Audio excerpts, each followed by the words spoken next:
You're in your garden on a fine, sunny day. A thorny weed has overtaken much of the soil. You go to rip it from the earth, but prick your finger.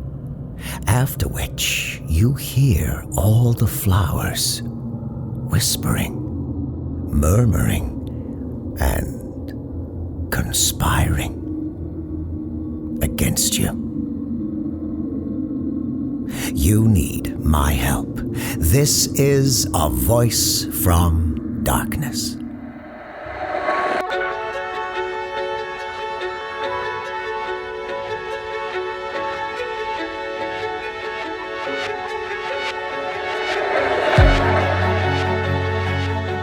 Hello, this is Dr. Malcolm Ryder, parapsychologist, here tonight to delve into the strange, surreal, and mysterious history of our country. Now let's stop right there for a moment. You may have noticed my greeting is different this evening. Where I would normally promise to help you with your supernatural, paranormal, and otherworldly problems, I'm sorry to say that we won't be doing that tonight. Going forward, we're planning to divide episodes into those with call-in segments, where I help you over the phone as I normally would. And some nights, like tonight, we intend to devote completely to Today in Odd America. The purpose of the divide is to give these two mainstays of our show more breathing room, to allow us to share longer stories from history, and to give callers more time to go into details about their problems, or give us more time to possibly take multiple calls. I hope the change proves to be enjoyable for you. But before we get to any of that, let's move on to national alerts, which we have only one of this evening, after which we'll go right into Today in Odd America, where we'll look at an encounter a librarian in Rhode Island had in the 1890s with a familiar figure. But first, here's national alerts. Our only national alert for tonight is for Glacier National Park in Montana. A Boy Scout troop staying the night near Hidden Lake reported something odd 2 nights ago. Over their radio, they heard a ship calling out for help. They were confused as there were no boats on the lake. The sky then turned black, lightning struck, and a cruise ship appeared from nowhere, drifting through the sky as if traveling across the water. The scoutmaster tried to answer the ship's radio man, but all he heard from the other end were panicked cries. The cruise ship scraped the side of Clements Mountain, causing the hull to rip in half. The scoutmaster reports that bodies were flung from the ship into the sky, though they did not fall to the earth. Instead, they floated in the air as if in water. The scouts made attempts to call emergency responders to the scene, but by the time they arrived, the remains of the ship had disappeared. All that was left were bloated bodies, corpses that drifted slowly downward through the air, as if falling to the bottom of the ocean. The mystery ship that crashed into Clements Mountain and disappeared has not been identified. It is advised to stay away from Glacier National Park for the time being. This is our only national alert for the night. And now it's time for Today in Odd America, where tonight we'll hear the story of a small-town librarian and her stand against a creature who at the time was striking fear into the hearts of many people across the country. Listen to that story now. Today in Odd America, we find ourselves in Bainbridge, Rhode Island. The year 1896. The town of Bainbridge had opened the doors of a new library several months prior. The public institution was popular and frequented by many, including out-of-towners. On this day in 1896, the town librarian, a woman named Susan Whitmore, was surprised to find a man, known nationwide, walk up to her desk. Without meaning to, she burst out, "The traveling salesman!" Standing before her was Gilman Halifax, the first man to earn that title. And he smiled wolfishly, all too happy that his reputation was spreading before him like a disease. "Well, you can call me Gilman, or Mr. Halifax if you'd prefer, Miss Whitmore," he said. "And why are you here, Mr. Halifax?" she asked. Instead of answering, the traveling salesman glanced up at the ceiling. He took a few steps about the room. "It's not a large space you occupy," he said. "Surely not many books can fit into this cozy little library of yours." "It's adequate for a town our size," Susan Whitmore assured him. The traveling salesman approached the librarian's desk. "Miss Whitmore," he said, "a little over a year ago, I heard your town was interested in building a library. I very generously offered to use my personal wealth to fund this endeavor, to build a place of knowledge, if you will. Yet my offer was rejected, and I found out that you were the dissenting voice. And so I'm here to see what you created on your own. And I do not mean to be rude, but I find this place inadequate."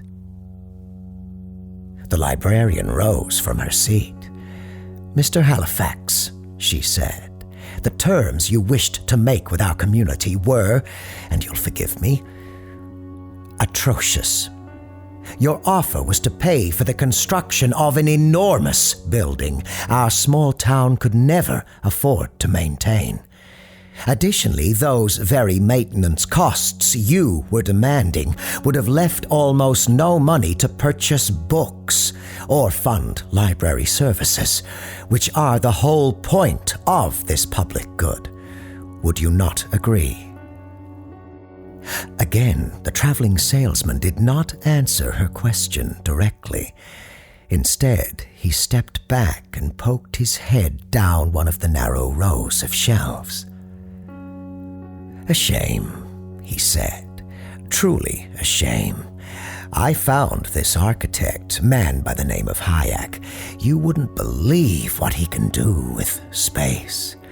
There are a few communities across this great country that have accepted my offer. They have Hayek-designed libraries, courtesy of yours truly. I'm told these structures are so popular that many folks find it difficult to leave them.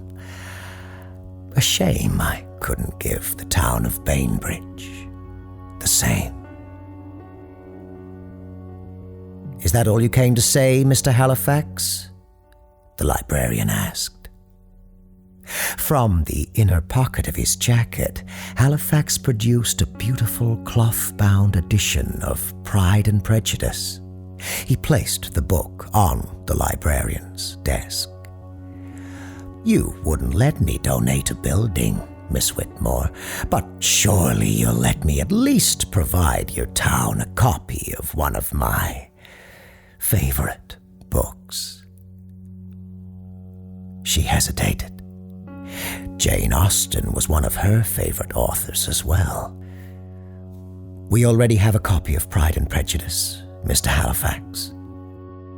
No doubt you do, Miss Whitmore. An intelligent librarian like yourself, of course you'd make sure you have the classics on hand.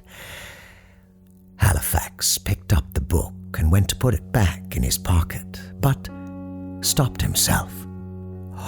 But what if, he said. Now, this is just a scenario I'm imagining this moment, but what if your one and only copy was checked out already, say by a young woman, and the next day a young man comes in wishing to read the book so he can learn to be as charming as Mr. Bingley, as honorable as Mr. Darcy, and to make sure he never becomes a wicked cad like that Mr.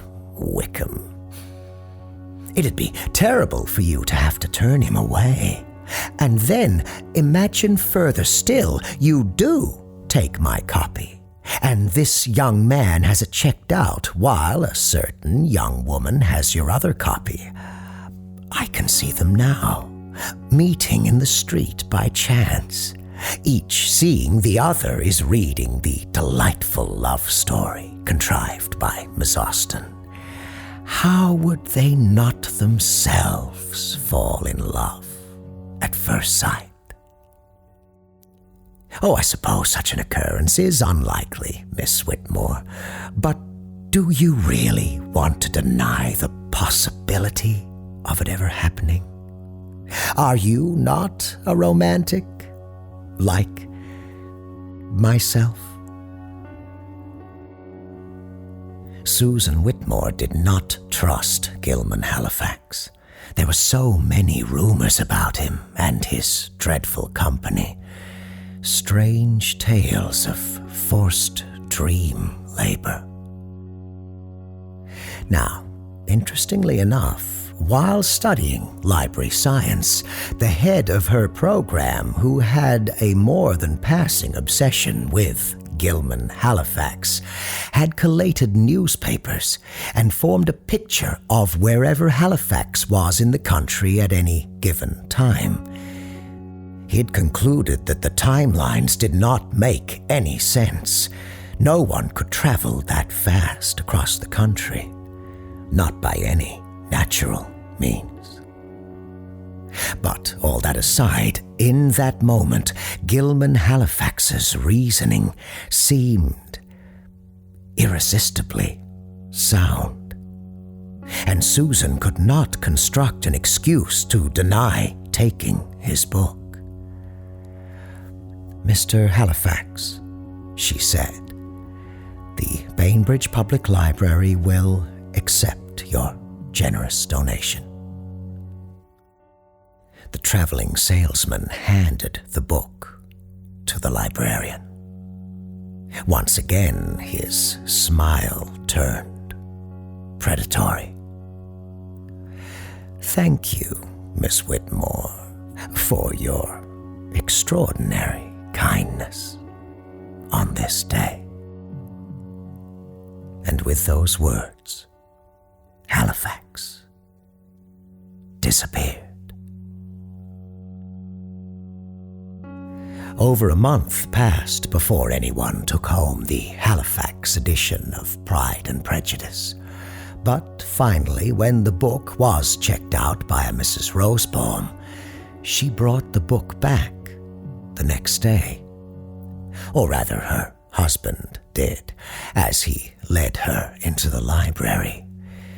He had a concerned look on his face, while his wife had a blank one.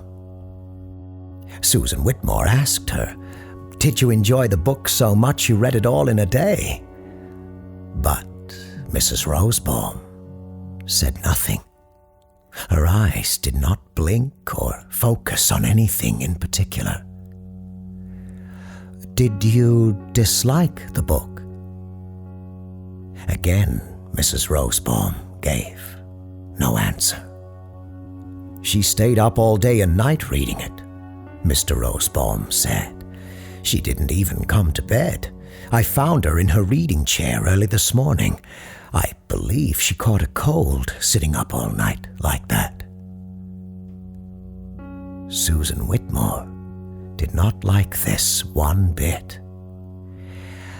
"Yes, I'm sure that's all it is," she said. "You should take your wife home and call your doctor immediately." Mr. Rosebaum agreed and departed with his wife, guiding her slowly back out the library doors and down the steps. Susan Whitmore hadn't opened the Halifax copy of Pride and Prejudice except to put library checkout papers within. She opened the book now to a random page toward the middle. "Help me! Help me! Help! I shouldn't be here! None of this is real! None of it is happening!" Mrs. Rosebaum screamed. "I do say, Mrs. Rosebaum," Mr. Bingley said, "I believe you would calm down if you were to join us in a lively country dance. Wouldn't that be grand?" "Oh, yes, I would love a dance. Please say yes, Mrs. Rosebaum," Lydia Bennet said, and grabbed Mrs. Rosebaum by the arm. "Get away from me, all of you!" Mrs. Rosebaum shouted. "None of you are real, none of you!" Susan Whitmore slammed the book shut. She felt nauseous, lightheaded. It was as though the book had gripped her, pulled her inward. But as soon as its pages were closed, the feeling went away. Poor Mrs. Rosebaum, Susan thought. What has the traveling salesman done to you? What have I done by trusting him? Susan Whitmore closed the library early. She thought back to her training in library science, to her mentor who'd taken a strange interest in the traveling salesman. He'd believed Gilman Halifax was more than what he appeared, and now Susan regretted not treating him with the caution he so clearly deserved. But she had a plan. 2 days later, with the library doors locked, the librarian stood alone in a small room with no windows and only one door. She'd considered sending a telegram to Gilman Halifax, summoning him back to Bainbridge that way, and she imagined he'd eventually come if called in such a mundane manner. But her recently devised plan required reaching out to him through other means. In such a way, she believed she could catch him off balance. In the room she had prepared, there was an empty garbage bin at the center. The librarian stood with the Halifax copy of Pride and Prejudice held over the bin. A candle flickered behind her, casting her shadow before her eyes. She used the already lit candle to light another, which she held in one hand, the Halifax book in the other. She slowly brought the flame to the book over the garbage bin, but the sound of footsteps in the library interrupted her. So she waited. 3 curt knocks struck the door. "Enter," Susan Whitmore said. Gilman Halifax showed himself in. Only one of his vest buttons was fastened. His tie was loose and his pocket kerchief a mess. He did not seem prepared to meet the librarian again, at least not at this time. She did not ask him where he'd come from, how he'd known what she was about to do. Her only goal in the moment was to rescue poor Mrs. Rosebaum. "Please shut the door if you would," Susan said, and Mr. Halifax obliged. "You shouldn't do what you appear to be about to do with that book," the traveling salesman said. "You'll only do more harm." "I have no intention of actually burning the book. I only used this as a ruse to get you here again, and quickly, Mr. Halifax." The traveling salesman smiled. "You're a good woman, Miss Whitmore. One of your library patrons is in trouble, and so you rushed to get the one man who could help her. Truly a good soul you are. And perhaps now you'll be more amiable in your attitude towards making a deal with me. I could help return your patron back to her normal state, and you can agree to make some alterations to your library. If you think about it, really, you're winning twice over if you take my deal." The librarian spoke a word then, one I will not repeat now, but the candle in her hand and the one behind her grew brighter, and her shadow, which was on the ground before her, grew darker. For just a moment, Susan swore she saw surprise, if not outright fear, in the traveling salesman's eyes. "In our brief meeting before," she said, "you never asked me where I studied library science. Are you familiar with Ravenswood University?"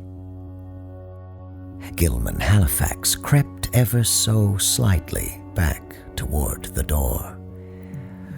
"I am not familiar with that particular school. It's hidden away on an island, not a very old university. Perhaps that's why it slipped your notice.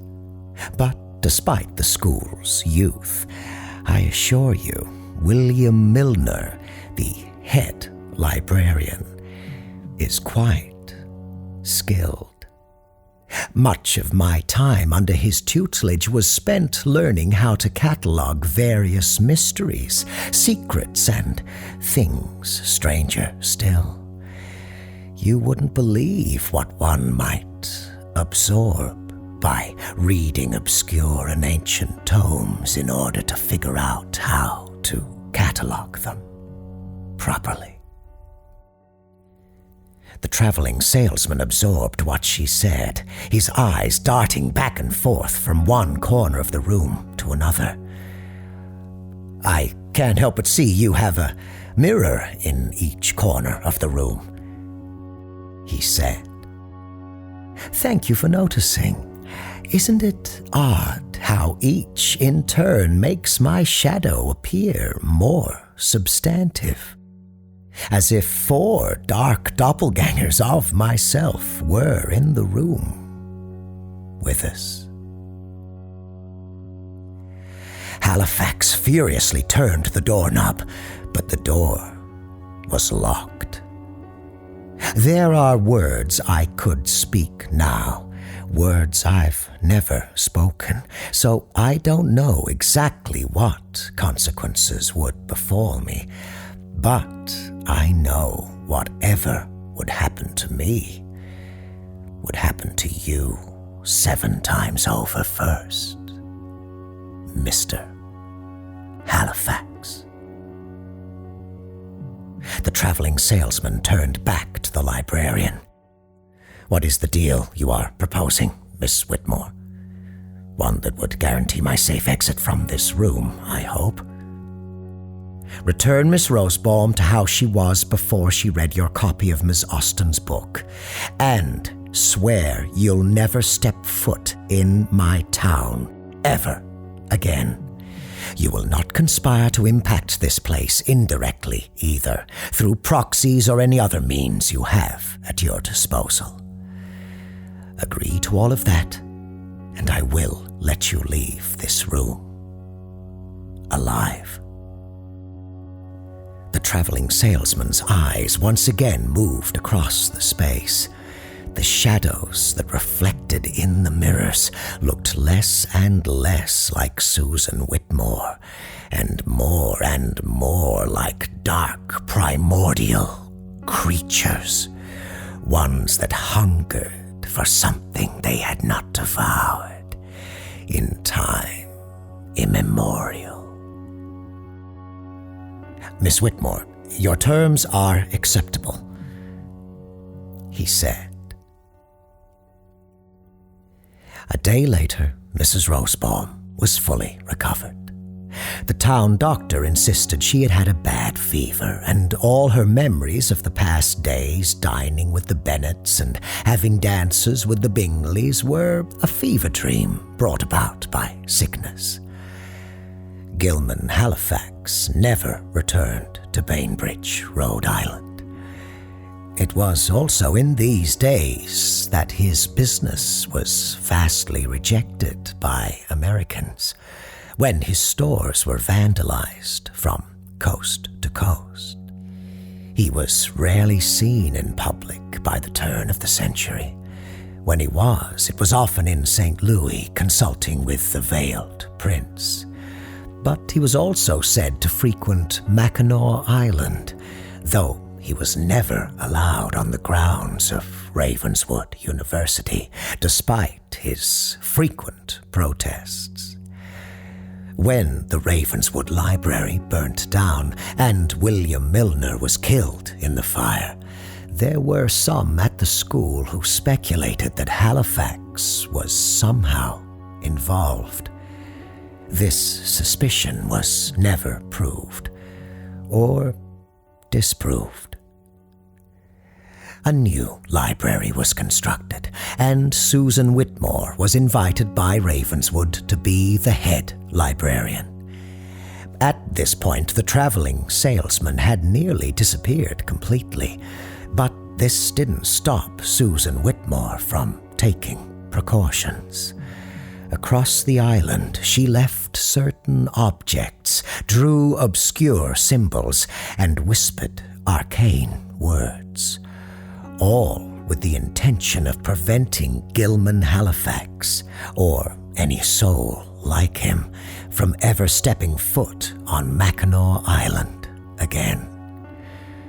Her spell was so strong, its magic has lasted generations. Susan Whitmore has cast a long shadow over Ravenswood. Her influence is still present today, not only in how the library is arranged and the supernatural catalogued, but even how subjects are divided into different majors in the undergraduate programs. Sadly, one thing she was not able to accomplish was to convince Ravenswood administration to let her teach the dark discipline of shadow magic. Though the school will gladly explore all other elements of the dark metaphysics, mirror, memory, dream, flesh, and spirit, Ravenswood, since its inception, has not allowed for the darkest of the dark metaphysics to be taught on campus. However, it is rumored she did, in secret, impart some wisdom in this area to a few students and professors, possibly even to a relative of my own. But, of course, these are all just rumors. I will say it is a shame the university administration did not listen to her on this matter. Perhaps during the years of the joyful executioner, which I'll remind you was the murderous shadow of a friend of mine turned enemy that stalked Ravenswood. When that shadow creature terrorized students, there would have been more survivors had the administration listened to Susan Whitmore and trained students to defend themselves against the shadows. And if the administration had listened to Susan Whitmore's advice, I would have had more information before me when Amanda called into the show, sharing her problem of being haunted by a black door. A black door, it took me too long to find out, was, in fact, her shadow. Had I known then what I know now, I believe I could have helped her. But now that she has traveled to places beyond our own, she is outside my reach.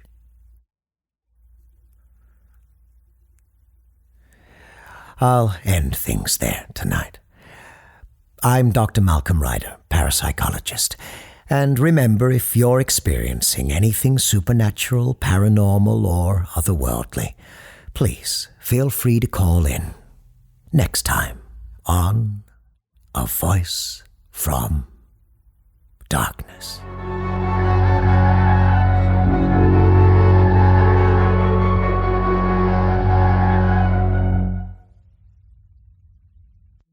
Thank you for listening to A Voice from Darkness. As always, I was Kristin Holland as Dr. Malcolm Ryder. And before we go, I want to share a trailer for a show that if you're a fan of A Voice from Darkness, you might love. And that's the Godfrey audio guide, which is an audio tour through the infamous Annabelle H. Godfrey Historic Estate and Museum. On A Voice from Darkness, we sometimes feature works of art, paintings, poetry, and more to see how they overlap with the strange and unexplainable. If you're a fan of that element of our show, I believe you'll really love the Godfrey audio guide. Anyway, here's their trailer so you can judge for yourself. I'm Rhys, and thanks again for listening.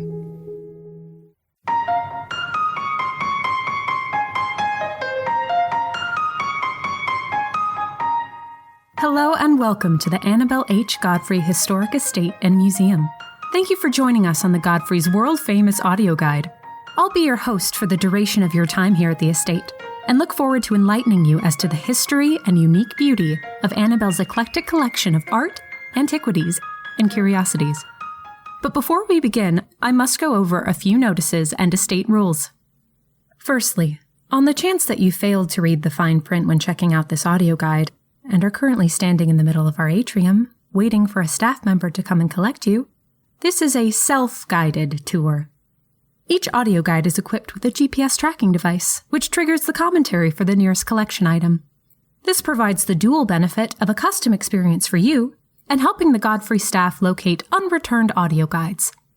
Many audio guides are discovered abandoned in dark and seldom traversed corners of the estate, their patrons nowhere to be found. Which leads me to my second point of business. Stay out of the shadows. Thirdly, breaks in commentary as you move between collection items may be filled with historical tidbits about the estate, details about current or upcoming exhibits and offerings, general announcements, or words from our sponsor. Do not be alarmed when these start playing, and no, you cannot mute or skip them. Fourthly, and this should go without saying, do not touch any collection items. This is for your own safety. That's all for now. Shall we begin?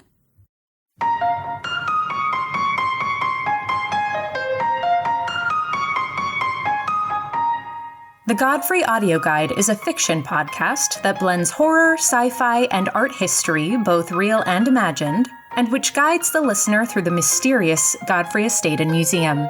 Interested in taking the tour? Find the show on Apple Podcasts, Spotify, or wherever you like to listen. And make sure to subscribe so you never miss an episode.